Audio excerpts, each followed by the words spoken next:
पढ़ाई भी चलती रही, नौकरी भी चलती रही और साथ में गुरु शिष्य की यात्रा भी मन से चलती रही। और किसी को इन्होंने कुछ नहीं कहा, सिर्फ एक दीदी माँ को इन्होंने बताया था कि मैंने शिव को अपना गुरु बना लिया है, आप भी शिव को अपना गुरु बना लीजिए।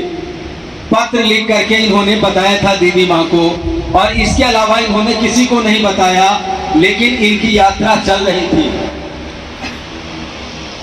गौर से समझने का प्रयास हमको आपको करना है। यह यात्रा चल रही है और शेष जीवन के काम भी इनके चल रहे हैं, और 74 से 82 8 वर्ष होता है। और इस ब्लॉक से उस ब्लॉक वीडियो के रूप में, सीओ के रूप में ये नौकरी में रहे। और 1982 में इनका तबादला बिहार राज्य के मधेपुरा जिला में मजिस्ट्रेट के रूप में होता है। और इस 8 वर्षों में इनको लग गया कि शिव से अच्छा गुरु कोई नहीं है। ये किताब पढ़ के शिव को गुरु नहीं बनाए, इनके जीवन की अनुभूतियां इनको सिखा दी कि शिव गुरु हैं। जैसे ही नमः शिवाय आया, कई चमत्कारी घटनाएं घटने लगी। इनके मन के सारे संशय मिटने लगे। इनको यह भी लगने लगा कि मैंने तो मन से कभी पढ़ा नहीं, मैं डिप्टी कलेक्टर कैसे हो गया, ये जीवन में इतनी घटनाएं कैसे घटने लगी। कोई कष्ट में आता है, इनको कुछ कहता था और ये कह देते थे और वो कष्ट से मुक्त हो जाता था। बहुत सारी चमत्कारी घटनाओं का क्रम इनके जीवन में चला, और इन तमाम चमत्कारी घटनाओं के क्रम ने 8 वर्षों में समझा दिया इनको कि शिव से अच्छा गुरु कोई नहीं है। और 8 साल के बाद इन्होंने पहली बार मधेपुरा में अपने पुराने श्मशानी साथी, क्योंकि साहब के पिताजी शिक्षा विभाग के एसडीओ के रूप में कई जिला में पदाधिकारी रहे, तो सहरसा में भी रहे। तो उस समय सहरसा जिला हाई स्कूल में साहब श्री पढ़ा करते थे। उस समय में मसान जाते थे साहब श्री। क्लास 5वां से श्मशान जाने की अनुभूति कहते हैं साहब अपनी। 8वां से सघन रूप से श्मशान जाने लगे ये। और उसी 8वां 9वां क्लास में ये जिला हाई स्कूल सहरसा के विद्यार्थी हुआ करते थे। और उस समय श्मशान में कुछ लोग इनसे परिचित हुए जो वहीं के थे, सहरसा मधेपुरा के। जब ये मजिस्ट्रेट बन के गए तो उन लोगों को मालूम हुआ कि जो विद्यार्थी मेरे साथ श्मशान में साधना करता था वह तो इस जिला में मजिस्ट्रेट बन के आया है। उन लोगों को भी आश्चर्य हुआ, और वो लोग आश्चर्यवश मजिस्ट्रेट साहब से, यानी हमारे आपके साहब श्री से मिलने के लिए मधेपुरा के कलेक्ट्रेट में आए। साहब से मुलाकात हुई।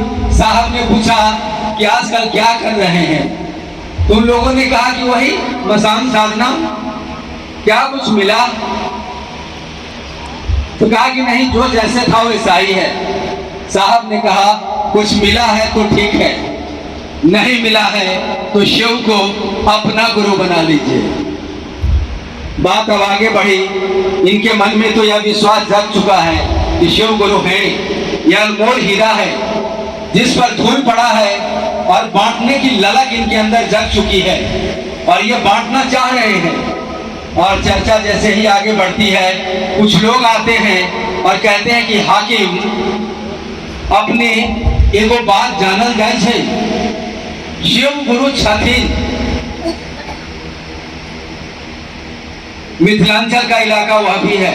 मिथिलांचल का इलाका बहुत दूर तक है। मधेपुरा, सहरसा, मधुबनी, सीतामढ़ी, दरभंगा, सहारघाट, ये सभी मिथिलांचल के अभिन्न अंग हैं।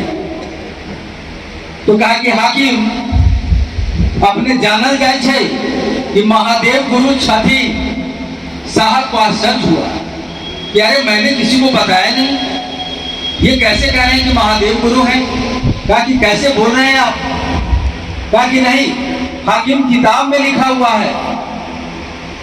साहब को आश्चर्य हुआ। साहब ने कभी किताब में शिव के गुरु होने का प्रमाण नहीं पाया, पढ़ा ही नहीं कभी साहब ने किताब पढ़ के शिव को गुरु नहीं माना।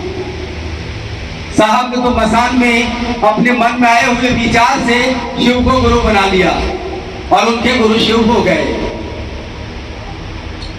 और फिर ये बात आगे बढ़ने लगी, किताब मंगवा के पढ़ाई होने। और देखा यथार्थ में किताबों में लिखा हुआ है कि शिव तो जगत गुरु हैं, आदि गुरु हैं, सारे गुरुओं के गुरु हैं। और तब इनको और आश्चर्य हुआ कि पूर्व के लोगों ने इस बात को कहा क्यों नहीं लोगों से। साहब ने कहा कि इतना अनुपम हीरा और इस पर धूल पड़ा है, और उन्होंने उस धूल को हटाने का काम किया हमारे आपके लिए। और हमारे आपके जैसे 13 करोड़ लोगों के दिल में आज शिव गुरु के विचार के साथ साहब दीदी धड़क रहे हैं। आज साहब दीदी हमारे आपके दिल में धड़क रहे हैं, हमारे आपके दिल में गुरु धड़क रहे हैं। तभी ना हम आप इस विपरीत मौसम में, इस गर्मी में सभी भाई बहन एक साथ बैठे हैं अपने गुरु के लिए ना, अपने साहब दीदी के लिए ना।